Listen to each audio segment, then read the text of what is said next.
এসে এই ওরা ধরে নিয়ে আসো তো, এত ঝগড়া করে কেউ? এই বসেন, এখনো কথা বলতেছেন আপনারা? মাহফিলের আদব বজায় রাখে না, কিচ্ছু বুঝে না। আমার কথা বলতেছেন কেন? এই যেটা কথা বলে এটা ধরে নিয়ে আসবেন একবার। এই বস, চুপ করে। কি আসছে? বিসমিল্লাহির রহমানির রহিম। সম্মানিত উপস্থিতি, আসলে গভীর রাত হয়ে গেছে, অনেকের ধৈর্যচ্যুতি ঘটছে। এই জন্য আমি কোনো কথা বাড়াবো না, কোনো কথা বলবো না।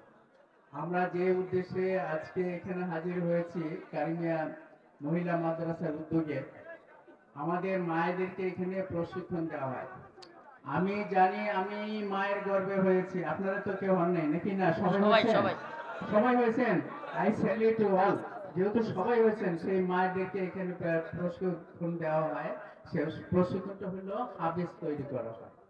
পৃথিবী বিখ্যাত হাফেজ এখান থেকে ইনশাল্লাহ টুডে টুমোরে হয়তো বের হবে, সমগ্র পৃথিবীতে ছড়িয়ে পড়বে। তো আর একটি কথাও নাই, আমি অনেক কষ্ট করে আসছি ঢাকা থেকে। কেন আসছি? নিশ্চয়ই আমার একটা উদ্দেশ্য আছে, আপনাদের সবার উদ্দেশ্য আছে। কি?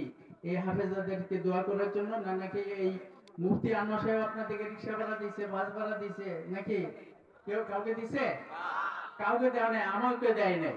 সুতরাং আমি আসছি শুধু এই হাফেজাদেরকে তাদের কাছ থেকে দোয়া নেওয়ার জন্য, এই মাদ্রাসার উন্নতি কামনা করার জন্য। আর কোনো এখানে চাওয়া পাওয়া নাই। আর আমাকে যেভাবে আপনারা দেখেন না কেন, আমি কিন্তু একজন ছেলেরা মানুষ। আমাদের গাজীপুরের ভাষায় বলে এতিম।